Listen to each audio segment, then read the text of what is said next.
Hai para pemirsa Thomas Sugiarto Show yang ada di Indonesia, di seluruh dunia. Apa kabar? Luar biasa. Pertama-tama saya mau ucapkan selamat tahun baru dulu ya. Selamat tahun baru 2017 ya.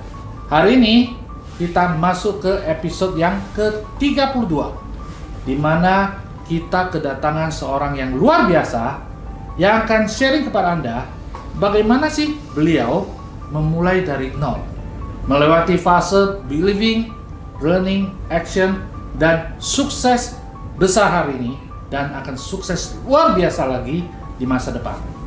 Nah, Anda pasti penasaran, siapakah beliau ini? Nama beliau adalah produk luar negeri, tapi aslinya produk lokal. So, siapa itu? Pak Tom MC iPhone. Apa kabar? Mas. Namanya sangat-sangat khas ini ya. Keren. Oh, keren ya. Introduction-nya keren banget.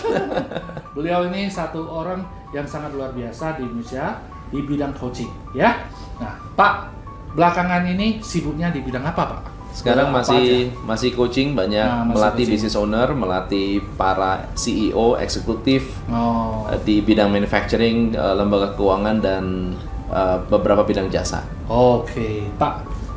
Bisnis yang luar biasa ini apakah dari dulu waktu kecil ya sudah pikirin?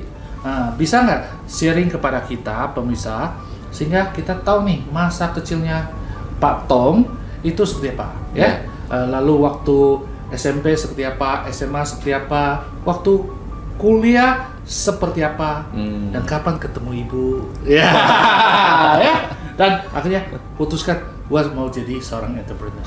Silakan Pak. Di masa kecil saya tuh seneng dengan main dokter-dokteran. Oh, dokter-dokteran. Ya, jadi saya tahun punya berapa itu Pak?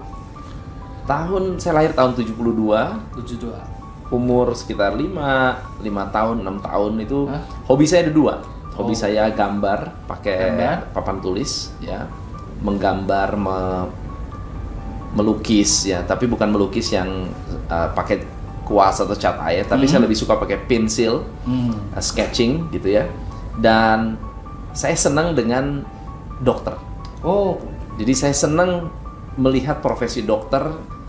Ketika saya senang sekali kalau ke dokter. Oh gitu. Saya nggak pernah nangis kalau ke dokter. Oh gitu ya. Iya. Terbalik ya. Iya. Oh. Saya nggak pernah nangis kalau ke Apakah dokter. karena keluarga ada backgroundnya dokter atau? Nggak ada. Keluarga tidak ada background dokter. Jadi kalau saya ke dokter, saya seneng banget melihat cara mereka bekerja, melihat cara mereka menangani pasien. Itu bahkan dari kecil. Jadi saya kalau ke dokter nggak pernah nangis. Bahkan saya pernah dioperasi. Saya pernah dioperasi, dan ini masih umur beberapa, mungkin 1 tahun 2 tahun. Usia. Karena ada benjolan, dan selama dioperasi saya nggak nangis. Pernah jatuh, lalu kemudian waktu jatuhnya sakit, tapi pada saat ditangani dokter saya nggak nangis. Jadi orang tua sempat bingung juga, ini kenapa ini? Kenapa? Ya, aneh. Jadi memang saya sangat kagum dan sangat suka dengan profesi dokter, sampai suatu hari saya berpikir suatu hari saya pengen jadi dokter. Oh gitu. Apakah orang tua berkaitan sama bisnis kedokteran atau tidak? Orang tua, papa saya adalah profesional. Beliau adalah feed plant manager di sebuah perusahaan makanan ternak di daerah di Bogor ya. Ya. Kemudian mama saya adalah penjahit, tapi beliau punya sifat yang cukup entrepreneurial dan senang masak, senang bikin catering, dan ya senang lebih ke ibu rumah tangga seperti biasa. Cuma dia senang juga menjual jasanya untuk orang-orang di luar. Gitu ya, jadi masakin untuk orang, kemudian catering atau catering, jahit baju dan seterusnya.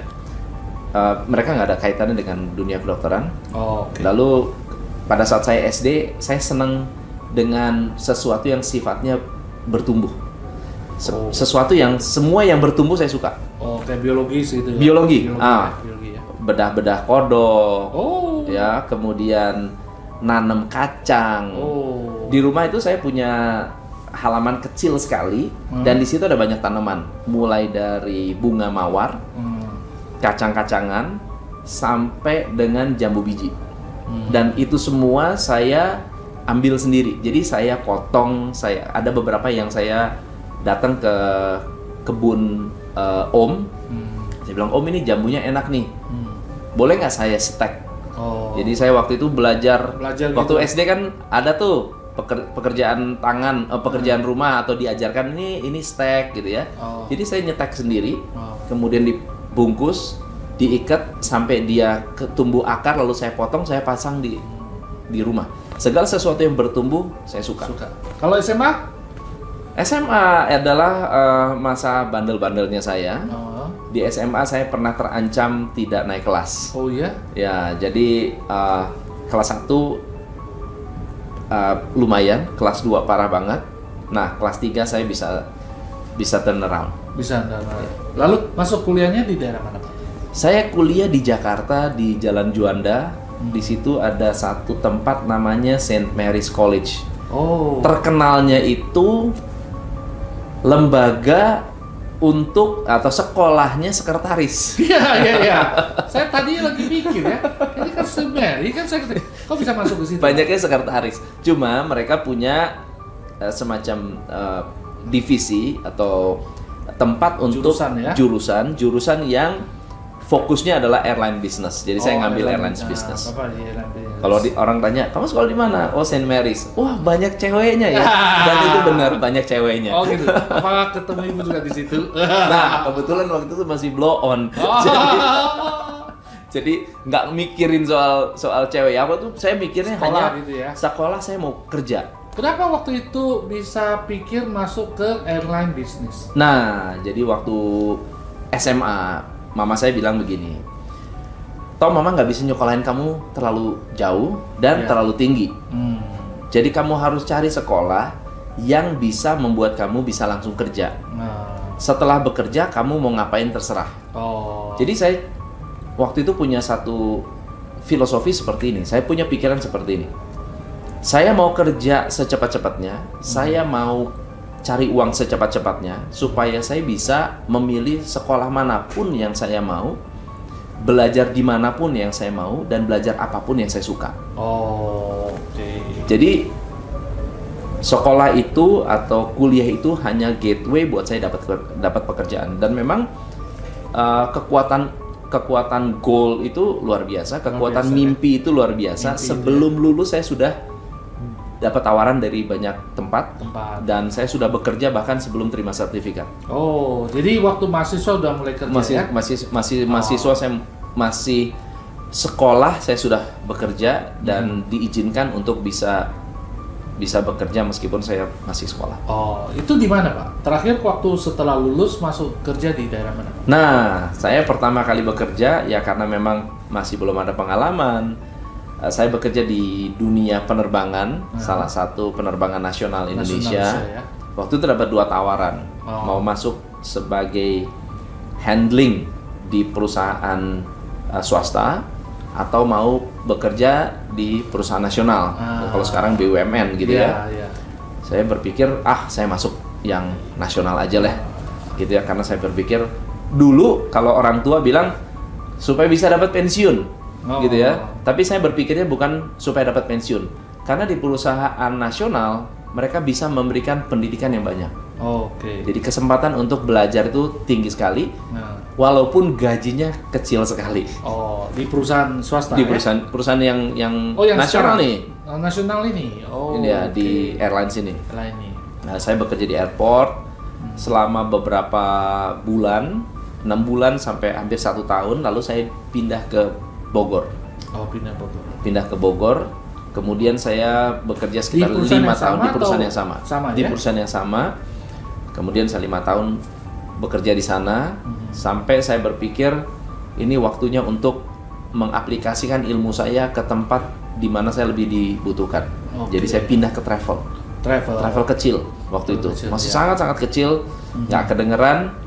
Dan saya di sana sampai travel itu menjadi salah satu travel terbesar di Indonesia. Beruntung ya tuh perusahaan. Beruntung. Tapi Bapak handle di bagian apanya? yang utama? Waktu awal saya di ticketing, tapi posisi terakhir saya adalah Vice President. Vice President. Atau Head of Division Retail Business Development. Jadi betul. ngembangin retail, kemudian mengembangkan strategi marketing, pengembangan SDM, pengembangan bisnis, dan bagaimana membuat bisnis itu lebih long term.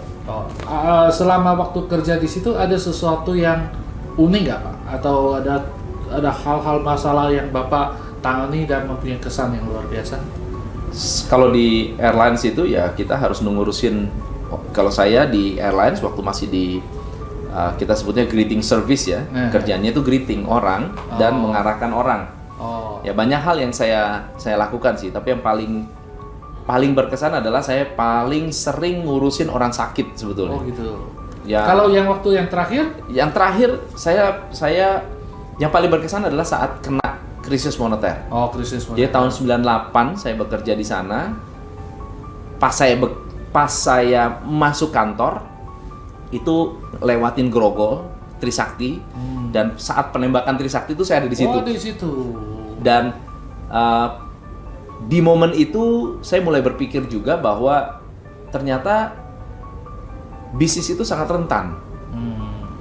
Krisis dikit, demo dikit, sejak saat itu Indonesia sangat-sangat rentan. Ada sakit dikit, ada kena SARS dikit, ada bom Bali, itu gampang sekali untuk terpengaruh, gampang sekali untuk jatuh. Dan disitulah saya berpikir gimana caranya supaya bisa lebih mandiri.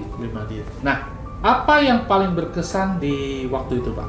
Yang satu kasus berkesan dan Bapak bisa atasi atau keluar dari kondisi menjadi lebih baik. Ya, dan apa yang Bapak lakukan? Ya, saat 98 itu saya dan tim lah ya. Dan tim sempat mengatakan begini, ini kita krisis nih. Kalau saya tidak melakukan sesuatu yang berbeda, kita harus lay off pegawai.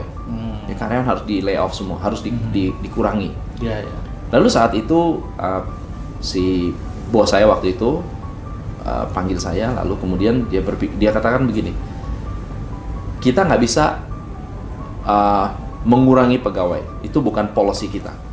Meskipun boleh dikatakan hampir agen-agen di luar sana sudah mulai mengurangi pegawai.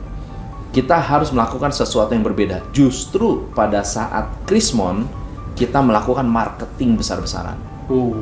Ini berarti lawan arus umum ya? Lawan arus.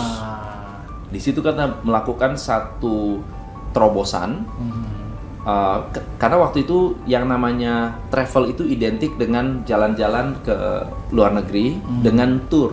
Jadi full service. Makan ditanggung, semua transport, bus, ada tour leader segala macam, semuanya ditanggung. Tapi saat Krismon nggak ada yang berangkat tour. Dan kita harus membuat sesuatu yang sifatnya affordable, bisa dijangkau dan harganya murah meriah. Dan keluarlah sebuah paket namanya Jahe. Jalan-jalan hemat. Nah, jalan-jalan hemat kita buat, lalu kita promote programnya, pameran, bikin marketing, semua yang kita jalankan adalah melawan arus. Saat orang lain tidak beriklan, kita beriklan. Saat orang lain tidak mau pameran, kita pameran. Saat orang lain tidak pasang spanduk, kita pasang spanduk. Saat orang lain tidak sebar brosur, kita sebar brosur. Saat orang lain tidak ada kerjasama dengan media, kita kerjasama dengan media. Dan jadi melakukan banyak hal yang sifatnya keluar dari mainstream ya? Keluar dari mainstream dan keluar dari zona nyaman kita. Karena kita harus bayangkan saat customer tidak bisa beli, kita marketing. Saat daya beli tidak ada, kita melakukan sesuatu yang istilahnya ekstrim, tidak dilakukan oleh orang pada kondisi normal. Bahkan kalau ditanya sama konsultan bilang penghematan. Ini malah terbalik ya? Malah keluar uang gede-gedean. Karena ini yang lain tiarap, kita berdiri, kita yang kelihatan. Betul. Ya? Pak. So, bagaimana ceritanya bisa dari pekerjaan itu Bapak loncat menjadi seorang pebisnis di bidang coach, Pak? Ya, tahun 2002 adalah tahun terberat yang 2002. Saya rasakan ya. Tahun 2002 itu sangat-sangat berat. Tahun 2001 perusahaan kami masuk IPO, jadi cukup bagus ya sehat. 2001, 2002 ada bom Bali. Nah, tahun 2002 bom Bali itu adalah tahun yang terberat karena kalau tahun 9/11 yang kena adalah orang pergi ke luar negeri, ada banyak travel ban. Lalu kemudian tahun 2001 kena SARS, ya flu yang Singapura, Hong Kong, semua Asia itu kena. 2002 Bali kena. Itu berpengaruh besar. Jadi bom Bali itu mempengaruhi kita dengan sangat serius karena ya kalau liburan mau kemana lagi? Singapura udah nggak bisa. Ke Eropa travel ban, visa susah. Kemudian mau ke Amerika, waduh itu lebih berat lagi. Kemudian mau ke Asia, SARS, kena flu. Indonesia kena Bali. So gimana? Nah disitulah momen titik terendah kita dan tanggung jawab saya waktu itu adalah di sales and marketing. Dan posisi saya mungkin setara dengan GM lah saat itu ya, karena saya membawahi banyak sekali outlet dan saya harus bisa memikirkan gimana caranya mereka bisa survive. Sangat berbeda dengan tahun 98 saat krisis, semua orang ya istilahnya yang besar itu mengurangi pegawai, kita marketing. Nah sekarang mereka udah ngerti taktik dan strategi kita. Jadi kalau kita lakukan marketing, mereka marketing lebih kenceng lagi. Berarti ubah lah. Nah ini strateginya udah harus berbeda. Jadi saat itu saya belajar yang namanya guerrilla marketing. Nah, dari buku ya Pak ya? Dari buku, dari J. Abraham, dari Brad Sugars, dan ada ratusan strategi guerrilla marketing yang saya implementasikan dan saya tahu mana benar mana salahnya. Mana yang efektif, mana tidak efektifnya. Nah, ceritanya adalah setelah Bapak pelajari ini, kenapa akhirnya Bapak putuskan keluar? Nah, jadi setelah 2002 saya implementasi, tahun 2004-2005 saya ikut sebuah workshop. Saya ikut sebuah workshop dan workshop itu dihadiri oleh pengusaha-pengusaha, business owner, pengusaha kecil, pengusaha menengah, ada lawyer, bahkan ada pengusaha mall. Kemudian ada orang-orang yang memiliki bisnis-bisnis seperti bimbingan belajar. Di situ saya satu kelas tuh sama mereka tuh. Ada yang punya ekspedisi dan belajar tentang bisnis. Dan yang menarik adalah sebagian besar dari mereka mungkin sangat jauh pengalaman, istilahnya pengalaman banting tulangnya, trial and error-nya di bidang bisnis. Jadi mereka banyak sekali lebih go with the flow dan tidak punya strategi bisnis sama sekali. Itu yang memicu Bapak. Itu yang saya perhatikan, ini kok wah sayang banget ya. Ini di sisi saat itu sih saya tidak melihat satu opportunity, tapi saya merasa ada keprihatinan. Ini prihatin nih. Kenapa? Karena saya merasakan sekali ketika perusahaan krisis, kita harus korban nomor satu adalah karyawan. Karena saat itu saya karyawan. Korban nomor satu karyawan. Kalau karyawan sudah mulai harus di lay off, keluarganya udah pasti kena. Kalau keluarganya kena, wah berarti ke belakangnya udah pasti susah lah. Itu yang memicu Bapak. Itu yang memikirkan saya harus bantu business owner supaya mereka bisa survive, bisa berkembang, bisa sukses, mensejahterakan karyawan, mensejahterakan keluarga, mensejahterakan Indonesia. Itu yang memicu Bapak. Itu yang memicu saya. Bagus sekali. Nah, pemirsa, kita akan masuk ke sesi kedua di mana Pak Tom memutuskan ya keluar dari pekerjaan dan menjadi seorang entrepreneurs, membantu. Kata kuncinya adalah membantu konsumennya dalam arti pebisnis sehingga bisa keluar dari krisis dan menyelamatkan bisnis, menyelamatkan masa depan dari karyawan. Kita akan kembali sejenak setelah iklan berikut ini.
Nah, pemirsa, sekarang kita masuk ke sesi kedua.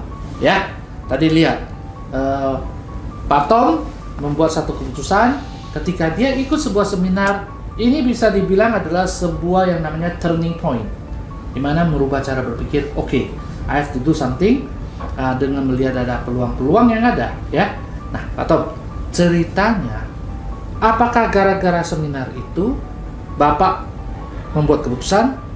Lalu seberapa cepat Bapak bikin keputusan?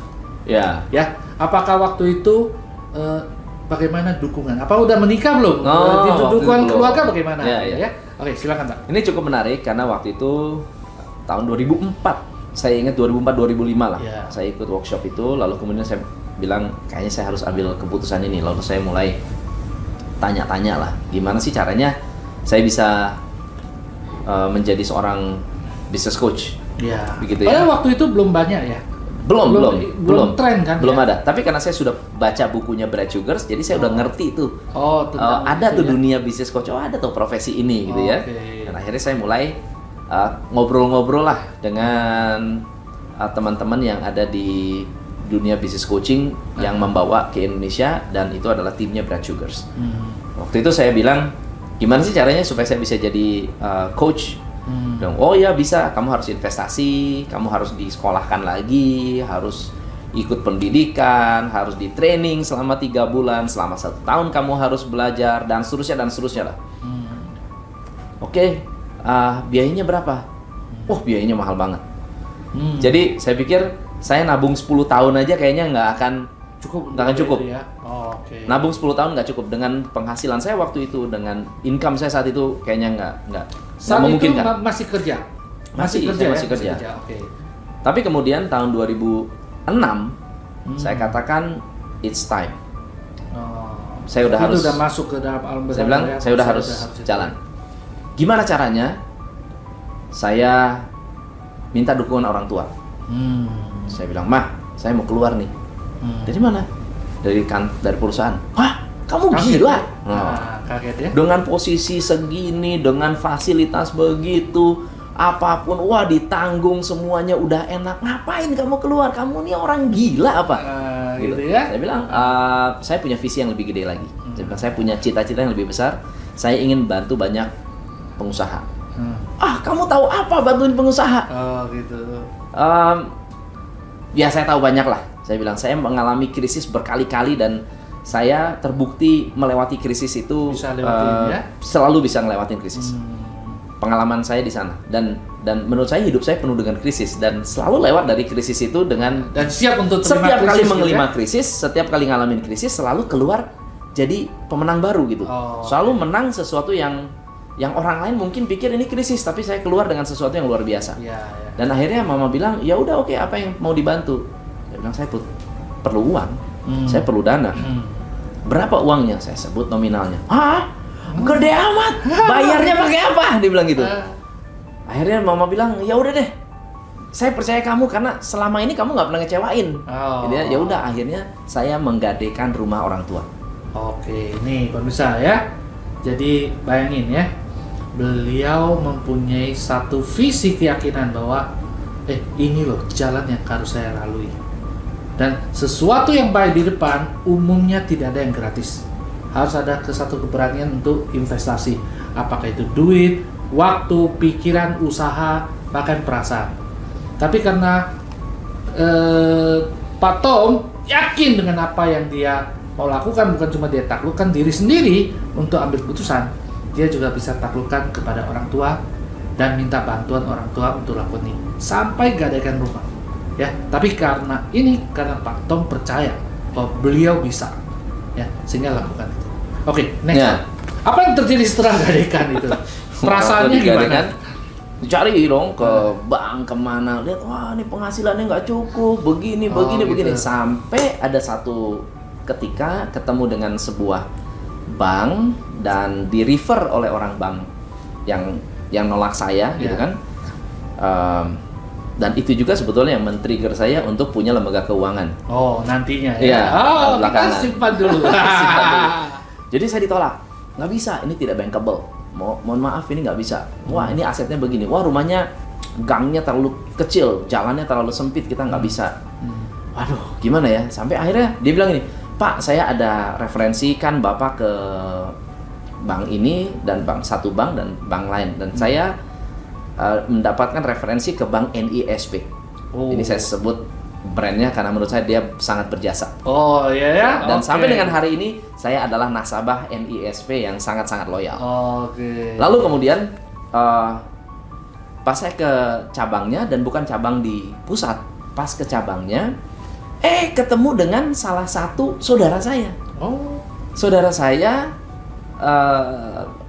istrinya sepupu saya bukan bekerja di sana, kebetulan sedang bekerja di Bank NISP, kebetulan sedang ditugaskan di sana. Saya sendiri nggak tahu dia kerja di situ. Tom, kok di sini? Iya, aku lagi begini. Oh iya, nanti kita. Kebetulan dia kepala cabang. Kepala cabang di cabang tersebut sedang tidak ada di tempat, sedang cuti, dia menggantikan posisinya. Lalu kemudian, kamu ngapain? Saya ceritakan, saya bisnisnya begini, mau begini, planningnya begini, dan seterusnya. Saya nggak cerita, yang saya tidak ceritakan adalah bahwa setelah saya mendapatkan pinjaman uang itu, saya akan resign dari perusahaan. Jadi bisa bayangkan. Kalau ngomong pasti nggak keluar. Kalau ngomong pasti langsung, wah, kamu nanti dapat duit dari mana untuk bayar cicilannya? Gitu ya? Yang saya nggak ceritakan itu. Oh ya, kamu penghasilannya begini, Oh iya. Ya, coba deh kita coba bantu ya. Akhirnya dibantu dan akhirnya keluar. Dan yang menarik adalah hari ini uang bank keluar, 2 hari kemudian saya harus terbang ke Amerika. Berarti tiket semua udah Tiket kebetulan saya di travel kan. Jadi saya udah bisa arrange tiket sendiri, hotel, akomodasi segala macam. Tetapi kalau saya nggak keluar uang pada tanggal itu, saya nggak bisa. Wah, kacau semua ya. Kacau semua. Berarti jadi waktu itu empot-empotan banget ya. Karena saya waktu memutuskan cari bank, wah itu susah banget untuk dapat pinjaman saat itu. Itu berapa lama Bapak pergi? Totalnya 11 hari. Totalnya 11 hari. Sekolahnya ya 11 hari. Itu benar-benar padat sekali. Kita tuh belajar jam 6 pagi sampai jam 1 pagi. Jam 6 pagi itu udah belajar, 1 pagi baru selesai. Selama 11 hari berturut-turut. Dan saya harus mengikuti namanya academic call selama 3 bulan. Lalu kemudian itu di sana juga atau di luar? Di Indonesia? Long distance call. Long distance call. Lalu ya udah saya harus make money gitu kan. Setelah itu. Nah, setelah saya dapat pinjaman, ya saya berangkat ke Amerika, saya belajar. Itu cuti dong ya? Cuti. Ya. Waktu cuti itu saya ditanya, kamu mau ngapain? Saya dan kebetulan saya bukan tipe orang yang senang cuti, jadi saya punya jatah cuti agak banyak. Sesuai dengan haknya. Saya punya jatah cuti agak banyak. Saya bilang, Pak, saya mau cuti. Mau cuti kemana? Saya mau ke Amerika. Oh ya, mau ngapain ke Amerika? Memang kebanyakan cuti saya selama bekerja itu saya jarang pakai untuk jalan-jalan. Hampir semua cuti saya itu saya pakai untuk belajar. Saya pakai untuk sekolah, untuk ngambil kursus lah, ngambil apa, sesuai dengan janji saya. Saya mau bekerja dan saya mau milih ilmu belajar saya mau kemana, dan saya pakai cuti saya untuk belajar. Dan bahkan saya nggak pernah minta perusahaan untuk bayarin. Ini satu sikap mental yang luar biasa nih ya. Nah, kenapa Pak Tom lakukan adalah karena dia tahu ini investasi pada diri saya, bukan ke perusahaan. Jadi nggak berhak kita bebankan ke perusahaan. Dan ini satu hal yang sangat penting adalah tentang integritas. Ya Pak ya. Next Pak. Lalu kemudian saya bilang saya mau cuti. Cuti ngapain? Saya mau ngambil kursus bisnis. Hah? Kursus bisnis? Di Amerika? Di mana? Diceritain, ada begini, gini. Ngapain kamu belajar kayak begitu? Saya bilang, ya suatu hari ini investasi untuk saya. Berapa biayanya? Saya sebut biayanya. Hah? Mahal amat gitu kan? Gila, kamu bayar pakai apa? Saya cerita, apa adanya. Saya bilang saya gadein rumah orang tua begini. Terus gimana kamu bayar? Ya pasti ada jalan lah, saya bilang. Dan 2 bulan setelah itu, jadi waktu itu bulan Agustus saya berangkat ke Amerika. Lalu saya bilang sama bos, waktu itu saya belum bicara apa-apa. setelah saya pulang, lalu saya coba-coba untuk istilahnya double job. Sabtu Minggu saya melakukan coaching, tapi kemudian saya berpikir ini bukan satu hal yang menyenangkan buat saya, karena saya nggak mau meskipun saya tidak mengambil waktu kantor, tapi saya merasa saya menduakan pikiran saya. Lalu saya bilang saya harus resign, dan bos saya bingung banget. Bisa dikatakan kamu nih tangan kanan saya, ngapain kamu resign? Istilahnya karir kamu tuh depan mata udah jelas banget. Ngapain kamu resign? Saya bilang, wah saya nggak bisa Pak, saya harus resign. Saya punya cita-cita umur 30, kalau saya nggak punya usaha sendiri, saya harus jadi GM. Dan umur 28 saya udah jadi GM. GM yang membawahi banyak manajer. Tetapi kemudian saya punya goal yang kedua. Umur 35, kalau saya nggak jadi direktur, saya harus punya usaha sendiri. Dan saat itu usia berapa? Saat itu 34. Oh 34, jadi berarti udah lewat yang pertama itu yang ya? Yang pertama saya udah lewat, umur 28 saya udah dapat kepercayaan yang cukup besar. Tapi umur 34, saya putuskan untuk saya harus punya usaha sendiri. Ya udah akhirnya saya resign, dan saya menjalankan coaching business. Dan waktu itu starting from zero, benar-benar from zero, tidak ada klien, tidak ada orang-orang yang mensupport saya. Mau nanya sama siapa nggak ada, mau belajar sama siapa nggak ada, karena nggak ada yang tahu industri business coaching. Nah, so yang menarik dalam hal pertama kali Bapak bisa dapat klien itu setelah beberapa usaha gitu. Nah, pecah telurnya gitu. Pecah telurnya, terus terang saya diberi kepercayaan oleh waktu itu Pak Herman Susanto untuk menangani salah satu klien di sana. Dan itu misalnya limpahan lah, itu klien pertama saya. Tapi saya merasa ini kayaknya tidak memuaskan. Kenapa? Karena itu kan masih part time waktu itu ya, tidak full time. Dan di Amerika, kalau kita ketemu dengan coach-coach di Amerika, mereka itu bekerja menjadi coach, tujuan utamanya bukan untuk membantu orang, tapi mereka ingin punya kebebasan waktu. Mereka adalah eksekutif, mantan CEO, mereka punya banyak pengalaman di dunia corporate. Ya, kesibukan corporate-nya itu dialihkan ke menjadi seorang coach. Dan pada saat menjadi seorang coach, income-nya besar, tetapi waktunya kecil, waktunya sedikit yang mereka alokasikan. Nah, saya terbalik. Saya bilang begini, kalau mereka mau punya time freedom, saya tidak mengharapkan time freedom hari ini. Saya nggak melihat time freedom ini adalah satu goal buat saya. Saya justru mau manfaatkan setiap menit waktu saya untuk bisa menghasilkan. Oke, jadi intinya adalah bahwa Bapak tahu bahwa ada saatnya saya bisa dapatkan time freedom pada nanti, bukan hari ini. Hari ini adalah bagaimana menginvestkan waktu sehingga bisa menghasilkan uang yang jumlahnya lebih besar untuk nanti baru bisa punya untuk waktu. Bisa saya punya waktu lebih banyak lagi. Jadi ya pada first thing first yang mana gitu. Benar. Oke. So, jadi saya bilang sama salah satu rekan coach saya bilang saya sudah biasa kerja keras. Jadi kalau dibutuhkan saya akan kerja jam 7 pagi, pulang jam 10 malam. Buat saya itu nggak ada masalah. Karena kalau saya waktu dulu bolak-balik Jakarta Bogor, berangkat jam 4 pagi, sampai rumah jam 12 malam. Udah biasa lah, saya bilang. Jadi ya udah, saya jam 7 pagi saya udah mulai kerja. Oke. Ini adalah salah satu hal yang menurut saya tanpa Bapak sadar itu kunci sukses. Pengalihan dari orang kerja menjadi pengusaha. Karena kebanyakan orang kerja menjadi pengusaha adalah saya maunya waktu bebas di bos, ya. Tapi uangnya bukan waktu alokasinya, dia lakukan hal yang sama. Padahal kan belum saatnya. Betul. Harusnya dia kerja seperti seorang karyawan yang punya bos yang lebih galak, lebih keras, yaitu dirinya sendiri. Yes. So Bapak udah terapkan sesuai dengan yang seharusnya itu. Nah, jadi saya bilang dari jam 7 pagi, karena kita nggak ada klien, nggak ada prospek, nggak ada database, nggak ada apa-apa. Modal saya itu Yellow Pages. Yellow Pages. Yellow Pages. Oh, dulu masih Yellow Pages. Modalnya Yellow Pages. Jadi bersyukurlah ada Yellow Pages. Gitu. Jadi saya telemarketing, telepon sendiri, jalan-jalan. Setiap kali ketemu bisnis, saya selalu memperkenalkan, hai saya Tom dari, saya adalah seorang business coach. Saya melihat bisnis Bapak begini-begini, mau nggak saya bantu? Jadi saya door to door ketemu orang, saya cerita tentang bahwa bisnis ini bisa dibantu loh. Dan ya bersyukur dari 20 orang, ya awalnya 20 orang yang saya ngomong, 20 orang nggak ada yang percaya gitu ya.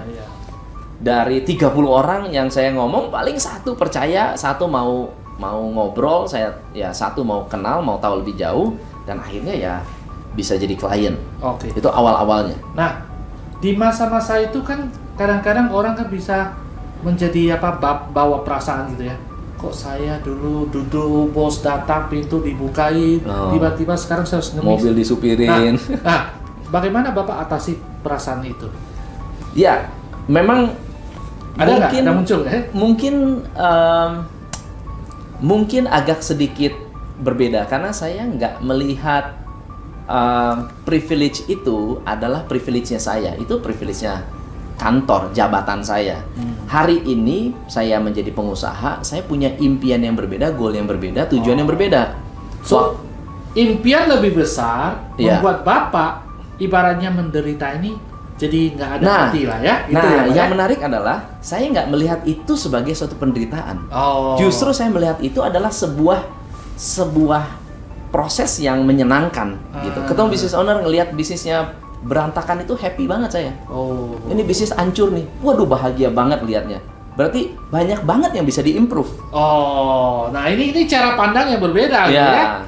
Bukan waduh gua tambah kerjaan banyak nih, tapi itu justru inilah improvement yang bisa dilakukan ya. Ada toko kelontong gitu kan ya, tempatnya berantakan. Saya udah langsung bisa prediksi. Saya bilang sama ownernya, berapa banyak kehilangan di sini, nggak pernah dihitung. Berapa banyak stok Bapak, nggak pernah dihitung. Kalau Bapak benar-benar hitung, Bapak tahu nggak berapa yang hilang? Atau hitungannya berapa profit Bapak setiap bulan, Bapak pernah hitung nggak? Saya sih nggak pernah ngitung ya. Yang penting berapa sisa uang di bank itu namanya profit.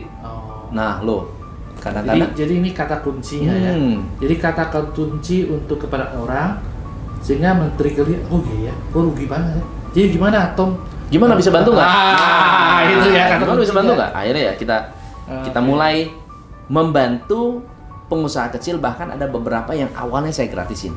Awalnya gratis dulu deh. Kalau ada hasil baru kita bicara ini ya. Gitu ya. Nah, ini yang benar gitu ya. Artinya kita nggak bisa apa-apa hitung duit dulu kan ya. Kata Bapak hitung duit dulu. Betul. Pak, jadi dari perusahaan ini ada nggak satu yang paling berkesan buat Bapak waktu selama ini? Yang paling berkesan? Yang paling berkesan adalah ketika saya menangani sebuah bisnis keluarga yang menurut saya cukup menantang. Bisnisnya adalah bimbingan belajar. Dan itu adalah limpahan dari coach lain yang kemudian mengatakan, kamu deh yang tanganin, saya kayaknya udah mulai mentok nih. Udah akhirnya saya coaching dan mereka dari bisnis yang biasa mereka bisa franchise-kan sampai menjadi salah satu bimbel yang cukup terkenal dan besar di Indonesia saat ini. Dan itu saya bilang itu adalah kita harus belajar dari mentalitas mereka sebagai leader, sebagai business owner, mau belajar, nggak pernah berhenti belajar dan terus-menerus mencari hal yang lebih baik lagi, cari hal yang baru lagi dan akhirnya membuat mereka menjadi berkembang. Oke, Pak. Jadi sekarang business coach Bapak itu menangani bidang-bidang apa aja? Hampir semua bidang kita tangani. Mulai dari public speaker. Ada public speaker yang top di Indonesia, itu kita coaching juga. Ada manufacturing, kemudian arsitek, kontraktor, developer, property agent, perbankan, lembaga keuangan, multi finance, macam-macam ya. Koperasi. Yang spesifik, yang lebih spesifik, yang utama, yang sebetulnya kita utamanya hampir, jadi kita punya tiga level program ya. 3 level program. Level pertama adalah untuk startup business, bisnis-bisnis yang memang baru mulai, yang masih kecil lah skalanya, yang memang membutuhkan fondasi. Jadi kita coaching untuk membentuk fondasi mereka supaya mereka bisa naik lebih kencang lagi, bisa bertumbuh dan berkembang. Nah, ada bisnis-bisnis yang sudah established tapi nggak bisa berkembang. Nah, kita punya growth plan untuk meng-coach bisnis mereka. Jadi kita bisnisnya fokusnya di sales and marketing, mengembangkan orangnya, mengembangkan cara berpikir mereka, strateginya, kemudian bagaimana mereka bisa menembus pasar-pasar baru, itu di growth, business growth. Nah, yang ketiga adalah operation excellence. Operation excellence adalah program untuk bisnis-bisnis yang sudah lebih kompleks.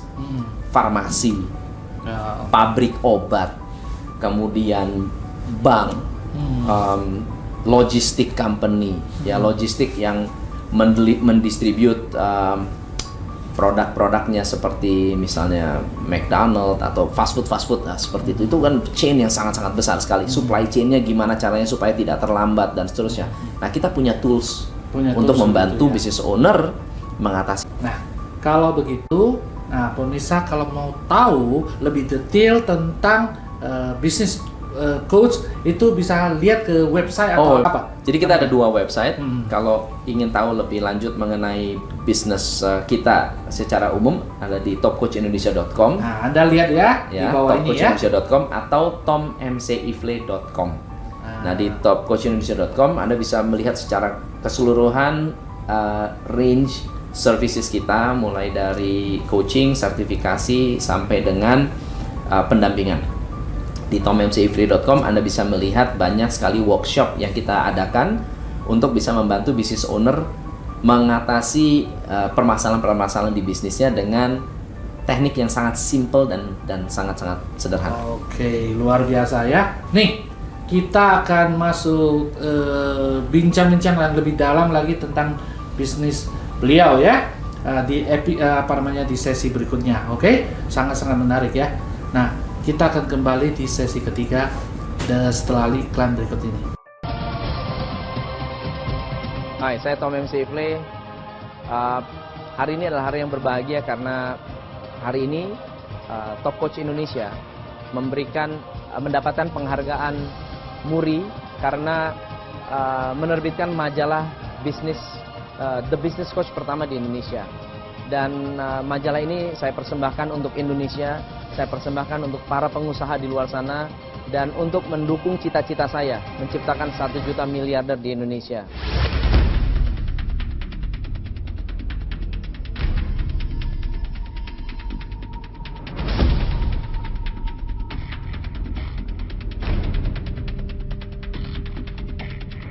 Apalagi mitosnya, Lean hanya bisa dipakai untuk bisnis manufacturing, ya Pak ya?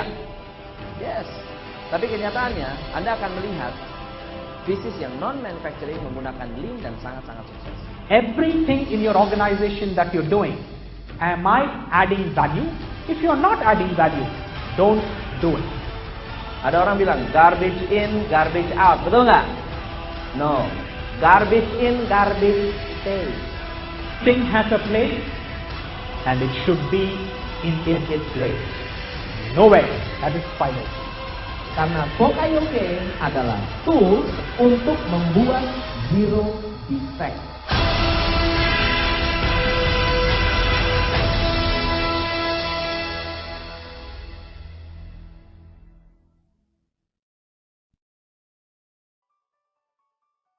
Nah, pemirsa, kita kembali lagi ke sesi ketiga ya sekarang ya. Nah, kita mau tahu nih Pak Tom, begitu banyak kerjaan, begitu banyak bisnis yang dia lakukan. Nah, pertanyaan adalah bagaimana beliau kelola uang dan waktu. Tom, dengan begitu banyak range pekerjaan yang harus Bapak tangani, bagaimana Bapak kendalikan waktu? Dan bagaimana Bapak memandang tentang yang namanya uang? Oke. Silakan, Pak. Kalau waktu ya, waktu itu kita tidak bisa kendalikan. Ya. Kita harus mengendalikan diri, bukan mengendalikan waktu. Oh gitu ya, waktu jalan terus ya. Waktu jalan terus. Kita bisa nggak ngendalin diri. Karena sekarang ini banyak sekali namanya time waster. Time waster itu adalah apalagi di zaman apa ya, zaman teknologi sekarang ya, ada gadget, ada email, ada kita bisa browsing, nonton video dan seterusnya. Itu semua adalah alat yang paling pas untuk membuang waktu kita percuma, gitu ya. So kalau kita mengendalikan waktu, tapi kita tidak mengendalikan diri, maka waktu itu akan habis percuma juga. So kita harus bisa mengendalikan diri, itu yang. So kuncinya adalah kendalikan waktu menggunakan kontrol pengendalian diri untuk mengendalikan waktu. Jadi kalau saya menggunakan waktu, saya bagi 4. Saya punya 4 komponen waktu. Ya, komponen pertama adalah kita sebutnya waktu untuk produktif. Atau kita sebutnya revenue producing activity. Ya, hal-hal yang membuat saya bisa dapetin uang. Itu akan saya alokasikan lebih banyak daripada waktu-waktu lainnya. Ya, oke. Lalu kemudian adalah saya punya waktu untuk me time. Saya harus punya waktu untuk me time. Me time itu ngapain sih? Me time itu ya ngelamun, mikir sesuatu yang mungkin nggak bisa saya pikirkan di waktu-waktu normal. Ya, kemudian baca buku, itu me time. Nah, ada waktu ketiga adalah saya sebutnya waktu untuk tim. Waktu untuk mendevelop orang, waktu untuk mendevelop karyawan kita. Jadi saya biasanya meeting, ya, komunikasi dengan mereka, lalu kasih update ke tim, kasih idea baru ke mereka, lalu tanya ada isu apa, kadang-kadang coaching tim. Itu saya alokasikan waktu juga. Dan ya basically waktu yang terakhir adalah waktu entertainment. Saya butuh waktu untuk entertainment, sosialisasi, tetap ada nonton, ya, kemudian ya ngobrol dengan ngopi-ngopi sama teman dan seterusnya. Itu semua adalah waktu yang saya alokasikan. Jadi 4 kuadran itulah yang saya pakai. Apakah itu ada satu struktur yang jelas di setiap minggunya, Pak? Ya, kalau untuk hari-hari ya, kalau hari biasanya malam pasti saya pakai untuk baca buku sedikit. Saya baca buku atau saya nonton video yang memang menurut saya sangat penting untuk saya pelajari. Ada masalah, kemudian saya cari idea, saya cari inspirasinya dari video-video atau dari audio. Kemudian kalau pagi, saya alokasikan waktu untuk anak. Main sama anak, ngobrol sama anak, cerita sama anak, jalan pagi sama mereka. Kemudian tetap bisa akomodasi semua. Iya. Pastilah pagi-pagi anak pasti ke kamar saya. Terus kita cerita-cerita, ngobrol-ngobrol, ngajarin mereka nyanyi, ngajarin mereka bukan baca sih karena anak saya masih kecil-kecil. Jadi ajarin mereka sesuatu yang baru, binatang-binatang, warna-warna, lalu saya ajak jalan pagi. Pas jalan pagi, ajak mereka cerita, papa tuh ngapain di kantor, ya kamu tuh nanti kalau udah besar mau jadi apa, meskipun nggak ngerti ya saya ajak ngobrol aja. Tapi itu bisa masuk ke alam bawah sadar itu. Mestinya sih bisa masuk. Ya, pulang, mandi, makan, kadang-kadang ajak mereka minum kopi juga.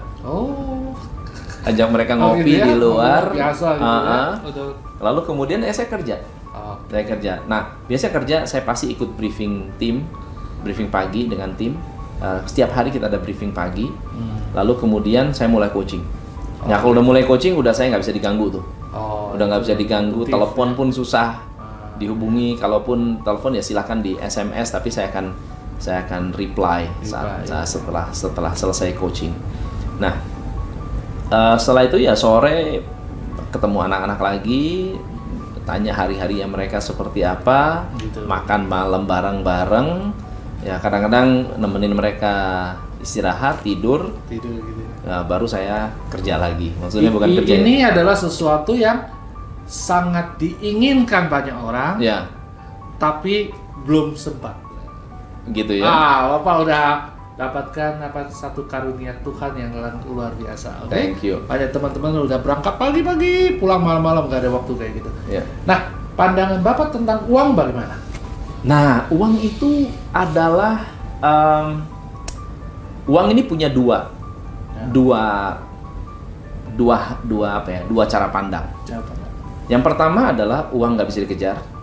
Uang nggak bisa dikejar? Uang nggak bisa dikejar. Ini pandangan baru nih ya. Uang tuh nggak bisa dikejar karena kita harus membuat uang bekerja untuk kita.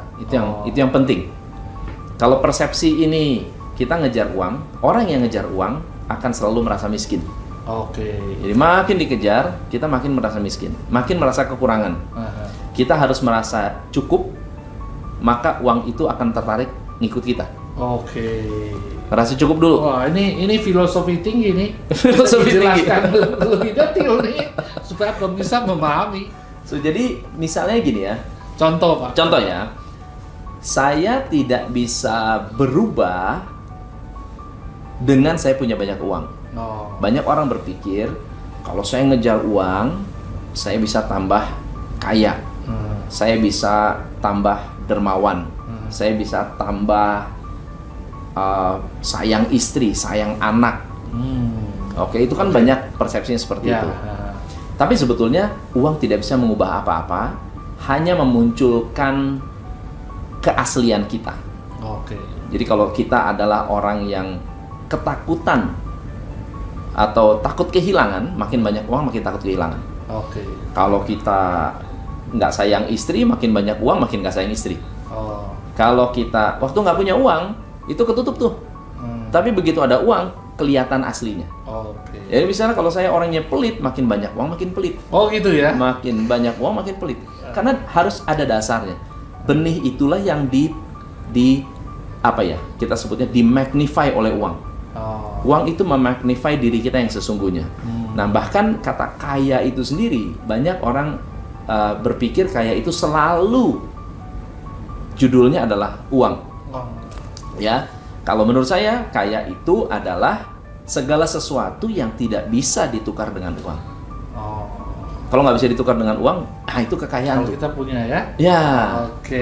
Kalau misalnya saya punya pengetahuan yang nggak bisa diambil oleh orang, itu kekayaan.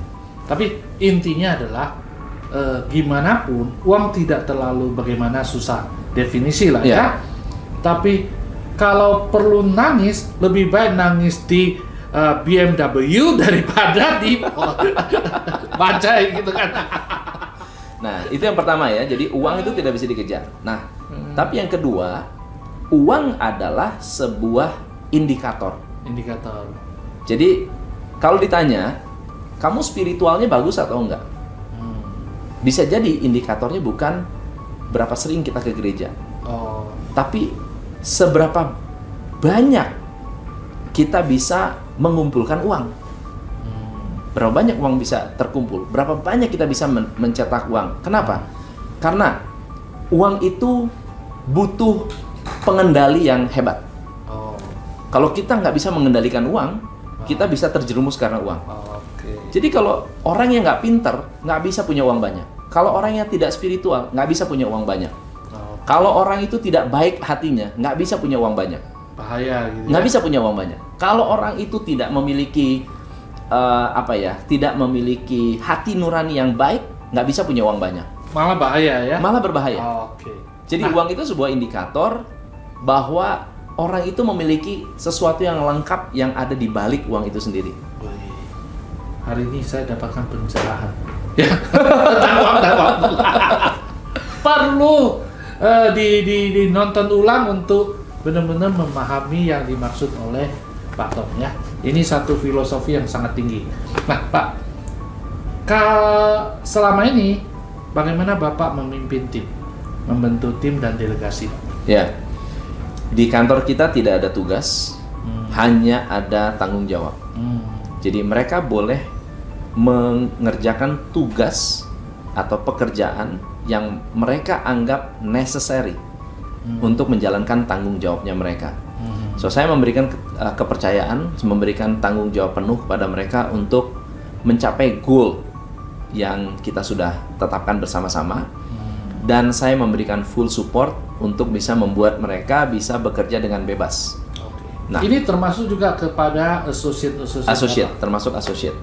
Jadi filosofi saya dalam memimpin karyawan adalah saya mau bantu mereka mencapai impian mereka. Impian mereka nomor satu. impian saya nomor 2. Jadi kalau di perusahaan lain, kamu bantu perusahaan supaya perusahaan bisa bantu kamu. Saya balik. Apa impian kamu? Saya bantu kamu mencapai impian kamu.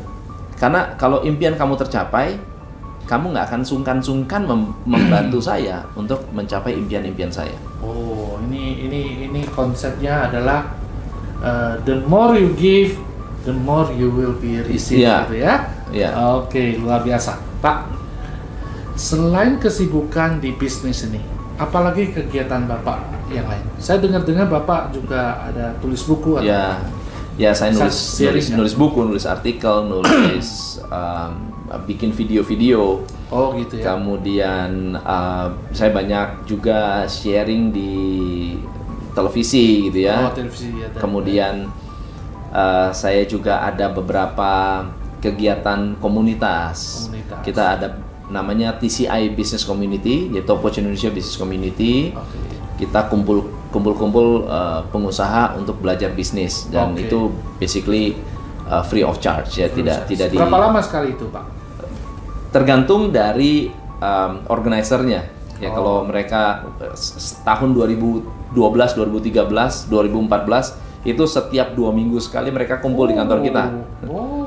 Kumpul di kantor kita setiap 2 minggu sekali. Dan ya mereka, kita bisa sharing bisnis, update bisnis dan seterusnya. Gitu ya. Pak, yang tadi bilang ada berapa buku Bapak? 4 buku. 4 buku. Bisa sebut nggak judulnya? Judul buku pertama saya adalah Profit is King. Profit is King ya. Bagaimana rahasia meledakkan profit tanpa iklan. Jadi itu strategi-strategi sederhana, simple, praktis yang bisa digunakan untuk membuat bisnis Anda profitnya naik tanpa harus marketing gede-gedean. Yang kedua adalah buku Big Brain Big Money. Ini buku tentang 24 pikiran terlarang yang bisa membuat kita kaya raya. Jadi 24 mindset yang kalau kita miliki, kita bisa memiliki kekayaan luar biasa. Dan ada banyak sekali filosofi terbalik, hal-hal yang sifatnya terbalik. Cara pandang terbalik. Cara berpandang yang terbalik. Misalnya contohnya, banyak orang berpikir bahwa cari karyawan susah. Sebetulnya cari karyawannya yang susah, atau kita belum tahu caranya. Ya, ini cara pandang. Cara pandang. Jadi yang ketiga apa, Pak? Yang ketiga adalah buku Hidup Bahagia Bisnis Luar Biasa. Ya, hidup. Nah, ini perlu dibaca. Ya. Nah, buku ini membahas tentang 30 lebih strategi-strategi yang sifatnya step by step, aplikatif untuk 30 problem yang ada di bisnis. Misalnya kalau saya punya piutang yang tidak tertagih, bagaimana cara handle-nya? Kalau saya mau merekrut karyawan, gimana cara nanganinnya? Kalau saya mau melakukan pengembangan bisnis, gimana caranya? Itu step-stepnya saya berikan semuanya. Kalau yang keempat? Yang keempat adalah it's time to win more profit. Ini waktunya untuk dapetin profit yang lebih besar. Ya. Nah, di situ saya bahas mengenai sistem. Bagaimana membuat bisnis itu tersistemasi, bisa mulai dari bisnis yang baby sampai dengan dewasa, itu gimana cara mengembangkannya. Nah, pemirsa, ini di bawah sini ya judul-judul bukunya ya yang bisa Anda pelajari. Sehingga ketika Anda tahu apa sih cara berpikir, pola pikir dan kemampuan dari Pak Tom ya. Nah, nanti setelah baca buku ini paling tidak sekilas, nanti perlu jasa Pak Tom, tinggal hubungi Pak Tom. Ya, yang pasti adalah Anda tonton hari ini, Anda tonton tidak akan rugi. Nah, Pak Tom, yang terakhir tentang waktu nih ya. Tadi kan untuk bisnis, bagaimana dengan waktu untuk keluarga, untuk istri tercinta, untuk anak? Ya, memang kalau untuk anak dan istri, saya mengalokasikan waktu kira-kira ya Sabtu Minggu untuk mereka. Untuk kalau anak-anak libur, semaksimal mungkin saya coba untuk bisa mengalokasikan waktu untuk mereka. Bisa, ya. Tapi saya sebetulnya ingin mendidik anak-anak saya untuk melihat bahwa manusia itu harus kerja keras. Manusia harus kerja keras, dan ada waktunya main, ada waktunya bekerja, ada waktunya serius, ada waktunya bercanda. Ada waktunya untuk kita belajar dan ada waktunya kita untuk santai. Nah, mereka harus belajar untuk bisa mengetahui dan memahami bahwa oh ya, papa ini kerja, papa ini ke office, papa ini begini. Dan mereka juga namanya anak ya, anak saya masih 2 tahun. Dan kadang-kadang kalau saya satu aja Pak ya? Anak saya ada 3. Oh 3. Yang pertama kembar. Yang kedua perempuan. Yang pertama itu 2 tahun, kembar. Yang kedua baru perempuan, tahun, ya? baru 1 tahun, belum 1 tahun, 8 bulan, 8 bulan sampai 9 bulan, 10 bulan, Berbahagia lah ya. 10 bulan. Berbahagia ya. Nah saya yang kembar ini mereka dekat banget dan mereka mengharapkan saya bareng sama mereka terus. Saya bilang kamu harus tahu bahwa kita mama papa bekerja, nah, kamu harus belajar. Nah, meskipun nangis, kalau dikasih pengertian ya mereka bisa paham juga. Luar biasa sekali. Nah, pemirsa, kita udah dengar ya bahwa untuk sukses ada saatnya kita harus first thing first yang mana, ya. Tidak bisa misalnya mau jadi seorang pengusaha di awal-awal, tapi Anda mau duit ada banyak, tapi nggak mau ada alokasikan waktu yang banyak untuk bekerja. Harus Anda alokasi waktu banyak dulu, baru duit ada banyak. Nah, saatnya sudah banyak bisa dikembangkan, baru bisa nikmati yang namanya waktu bersama keluarga. Oke, kita akan kembali di sesi keempat. Kita mau tahu sesuatu yang khas, sesuatu yang unik dari Pak Tom. Ya, sebentar lagi ya.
Nah, pemirsa, kita masuk ke sesi keempat ya.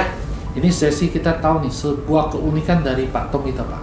Pak Tom, saya dengar waktu Bapak memulai bisnis ya, ada sebuah kondisi yang Bapak ubah, ya, yang menyangkut kacamata.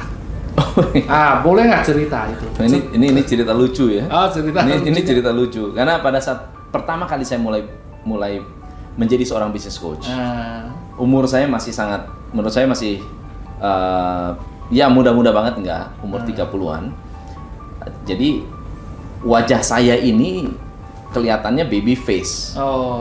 Kurus, baby face. Orang pasti pikirnya ini umur 28, 25. Kalau saya tanya umur berapa? Kalau sekarang saya ketemu orang bilang, wah ini pasti umur 30-an, 35 gitu. Wah, bayangin umur 34 Mereka pikir saya masih 20-an, 28, 25 begitu. Jadi banyak orang yang ketemu saya, mereka suka, mereka bisa melihat kualitasnya, mereka bisa melihat ini orang make sense nih ngomong nih, ini orang idenya bagus banget, terus apa maksud masuk akal, semuanya masuk akal. Tapi gue nggak percaya nih mukanya nih, karena casingnya ya, ini casingnya nih kayaknya terlalu tunggu nggak mungkin. Orang tuh zaman dulu tuh konsultan umur 50, 60 itu udah keren banget. Nah, sekarang ini umur ABG kayak begini mana bisa nggak sih? Karena klien saya umurnya 50, 60 jadi mereka sudah sangat-sangat senior banget gitu. Nah, so Bapak gimana ngakalin? Jadi Dalam arti saya pikir positif ya, berarti saya harus mengubah sesuatu nih. Saya pakai jas, tetap aja jas kadang-kadang kedodoran gitu ya.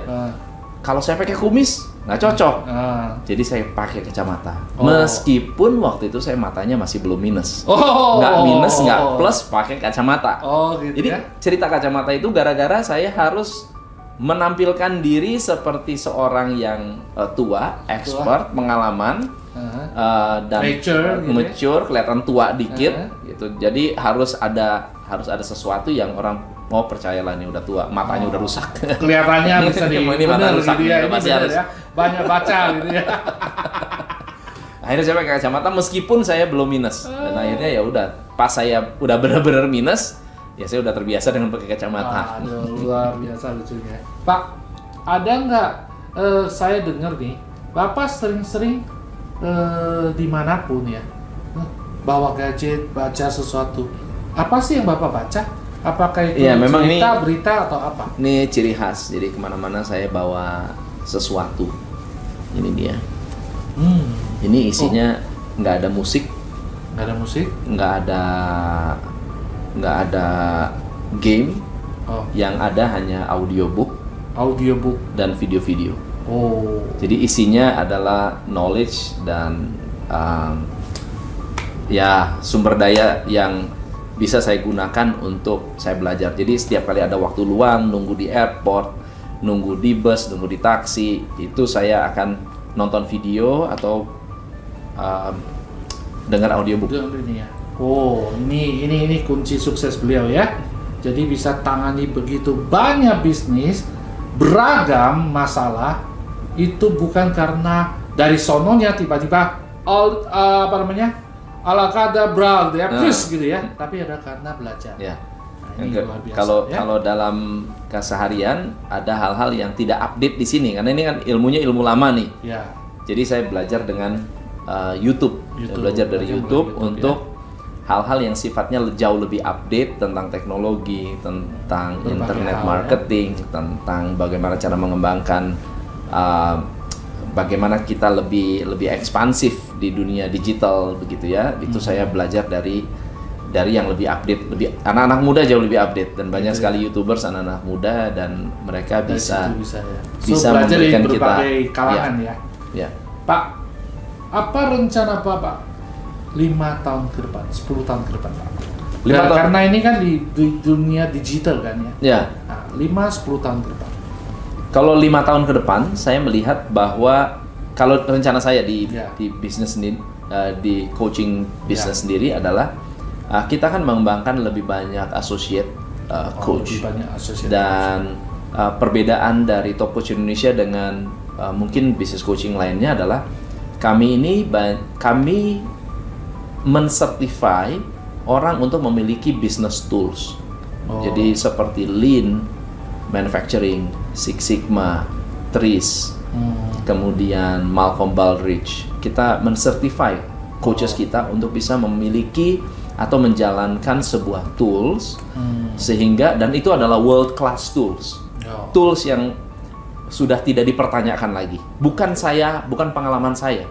Kalau saya katakan, kamu saya kasih, wah ini pengalaman saya sangat terbatas.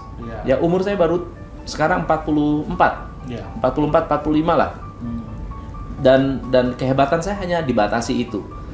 Tetapi Top Coach Indonesia adalah organisasi yang mensertify orang-orang yang ingin belajar business tools yang lebih advance. Men-certify. Kita bisa ya? men-certify. Oh. Kita adalah accredited company untuk Six Sigma, Lean Manufacturing, kemudian TRIS level 1. TRIS itu adalah ilmu problem solving ala Rusia. Oh. Problem solving inovatif dari Rusia. Jadi kalau Anda punya cuma Amerika ya. Bukan Rusia Amerika, juga, ini ya? Rusia. Dan saya belajar di Oxford untuk bisa mengatasi problem-problem yang bisa dikatakan belum ada solusinya. Dan itu bisa kita solve. Ya. Nah, jadi mereka bukan belajar ilmu saya. Kalau belajar ilmu saya terbatas. Dunia, ya? Tapi belajar ilmu yang dikenal oleh dunia dan sudah proven membuat Motorola sukses, membuat GE sukses, membuat Honeywell sukses, membuat McDonald's sukses, itu adalah toolsnya. Oke. So itu adalah yang kita lakukan saat ini. Dan yang kedua adalah saya mengembangkan lembaga keuangan. Ada lembaga keuangan yang diperuntukkan untuk bisnis-bisnis yang tidak bankable atau yang masih sangat-sangat kecil dan membutuhkan modal untuk usaha. Jadi saya menyalurkan dana seperti itu. Apakah cuma salurkan atau Bapak Kedepannya kita akan menjadi venture capital, menjadi venture capital untuk bisa memberikan pendanaan sekaligus juga kita involve di bisnisnya mereka dan membuat bisnis itu berkembang secara luar biasa dengan pendanaan dan permodalan yang kita berikan. Jadi ada bisnis yang secara prospek bagus tapi manage-nya kurang, Bapak bisa injeksikan dana sekaligus bimbing jalan bersama-sama. Betul. Ya. Wah, ini bukan cuma kasih duit tapi juga ilmu sehingga bisa sukses bersama. Yes. Ya? Wih, luar biasa. Pak, dari perjalanan hidup Bapak ya yang luar biasa ini, apakah ada benang merah tentang yang namanya konsep believing, learning, action? Ya. Konsep believing, learning, action ini menurut saya sangat bagus sekali. Karena kalau saya nggak percaya bahwa saya bisa jadi dokter, mungkin saya nggak jadi dokter bedah, tapi saya bisa jadi dokter bisnis. Selalu ada jalan untuk ke arah sana. Tapi yang kedua adalah kita bukan hanya percaya dan yakin, tapi kita cari jalan. Yaitu dengan belajar dan gagal. Nah, kadang-kadang orang menganggap bahwa wah, saya gagal di sini, saya gagal di sana. Saya merasa gagal. Saya boleh merasa bahwa saya nggak pernah merasa gagal. Karena gagal buat atau saya, belajar? Iya, karena buat saya proses gagal itu adalah satu paket dengan pembelajaran. Kalau nggak gagal ya nggak belajar. Kalau saya nggak jatuh ya saya nggak bisa berdiri, nggak bisa lari, gitu ya. Yang kedua adalah action. Kalau belajar saja tapi nggak mau melakukan satu perubahan baru, melakukan tindakan baru, hasilnya pasti sama. Nggak akan ada hasil yang nggak akan ada hasil yang luar biasa. Oke, super Pak. Dalam perjalanan ini sampai hari ini, apakah ada Bapak ingin, misalnya waktu bisa diputar ulang nih? Yeah. Ada nggak sesuatu yang Bapak mau rubah? Atau Bapak syukurin dengan apa yang ada? Kalau waktu bisa diputar ulang, memang kalau bisa saya menjalankan apa yang sudah saya jalankan kembali. Kalau saya bisa menghidupkan kembali waktu, saya akan menjalani apa yang saya sudah jalankan. Nggak ada yang mau saya rubah. Ya? Kan menurut saya kehidupan saya sangat-sangat indah, sangat-sangat menarik, sangat-sangat berwarna dan gitu ya? sangat-sangat disyukuri. Oke, Pak, ini terakhir ya untuk pemirsa yang masih muda nih. Apa saran Bapak untuk generasi muda supaya jadi seorang yang sukses di dunia bisnis manapun gitu, Pak? Untuk anak-anak muda ya, kita punya 4 fase dalam hidup. Ya, 4 fase ini harus diperhatikan baik-baik. Dan 4 fase ini tidak bisa di-skip. Fase yang pertama adalah 20 tahun pertama untuk belajar. Untuk belajar, untuk mencoba, untuk trial and error, untuk melakukan sesuatu kebodohan, silakan. Just do it. Gitu ya. Lakukan kesalahan-kesalahan 20 tahun pertama. Belajar di 20 tahun pertama. Di 20 tahun pertama, Anda belajar. Nah, di 20 tahun kedua, itu untuk pematangan. Mematangkan apa yang Anda anggap passion Anda. Misalnya contohnya 20 tahun pertama Anda udah trial and error, Lalu kemudian Anda pikir, saya mau jadi arsitek.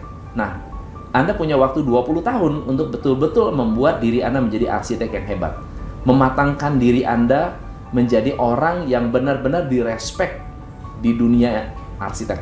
Ya, kalau saya di dunia coaching, saya punya 20 tahun untuk menjadi seorang legendary di dalam dunia coaching.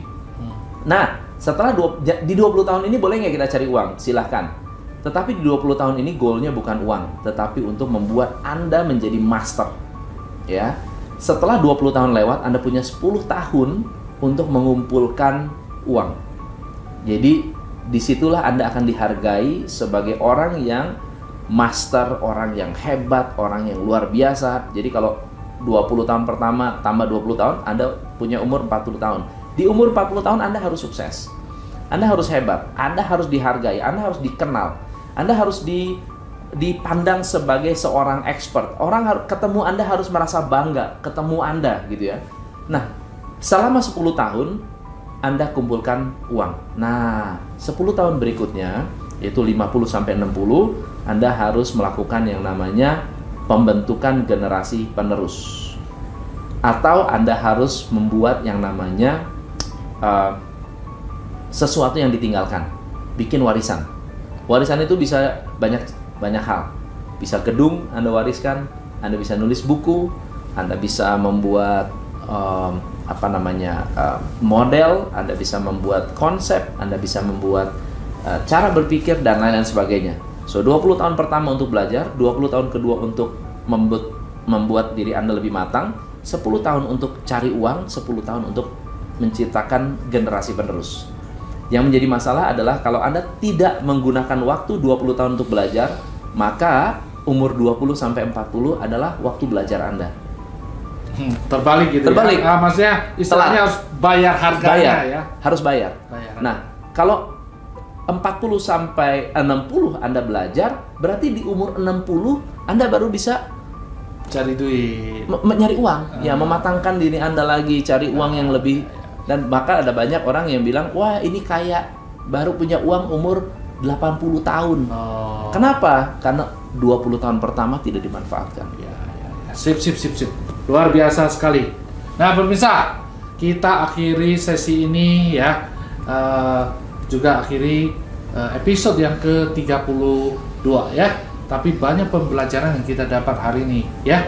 Dan saya yakin kalau Anda mau belajar lagi, Anda bisa hubungi Coach Tom langsung ya, dengan alamat yang tadi sudah saya berikan. Oke?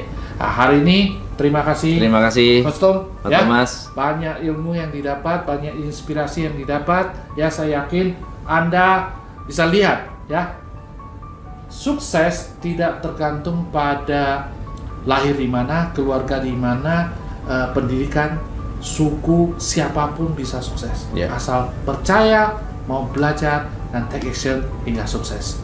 Oke, kita akan kembali ke episode berikutnya di minggu berikutnya ya. Pak Tom, kita salam buat pemirsa bahwa Happy New Year 2017. Nah pemirsa, tadi Anda sudah mendengar dari narasumber bagaimana dia mengembangkan bisnis mulai dari nol hingga sukses ya. Nah Anda juga bisa mempelajari hal lain di seminar kami maupun workshop ya, khususnya misalnya untuk seseorang yang level profesional, entrepreneurs pemula, atau seorang manajerial yang mau masuk ke dunia bisnis. Anda bisa pelajari tentang yang namanya salespreneur. Anda juga bisa pelajari tentang yang namanya bagaimana caranya berbicara di depan umum yang secara efektif dan sukses. Anda juga bisa pelajari tentang yang namanya bagaimana cara mendayagunakan uang dan waktu melalui investasi dan usaha. Oke, khusus untuk orang-orang yang tingkatan level direksi atau pemilik bisnis womanship. Di sini saya akan sharing di seminar ya, di mana Anda bisa tahu bagaimana strategi sih menciptakan yang namanya proteksi income dan persiapan pensiun yang luar biasa. Khusus untuk pengusaha, Anda bisa belajar gimana memproteksi nilai bisnis, aset, dan gaya hidup sehingga tetap bisa berjalan dengan baik. khusus bagi yang bisnisnya sudah mapan, Anda bisa mulai mempersiapkan yang namanya warisan maupun dana abadi bagi generasi berikutnya. Ya. Nah, bagi Anda yang mau undang saya jadi speaker, saya ada topik tentang bagaimana menginstal virus entrepreneurship ke dalam pikirannya karyawan. Sehingga karyawan kalau mau hasil, maka dia harus bekerja dengan hati. Ya. Juga ada topik tentang bagaimana menggunakan daya kreativitas dan kerjasama sehingga bisa bekerja lebih efektif buat perusahaan. Sementara bagi yang universitas atau sosial lainnya, bisa undang saya untuk bicara tentang bagaimana sih mempersiapkan jiwa entrepreneurship mahasiswa sejak dini. Sehingga pada saat dia lulus, dia sudah siap untuk menjadi seorang pengusaha.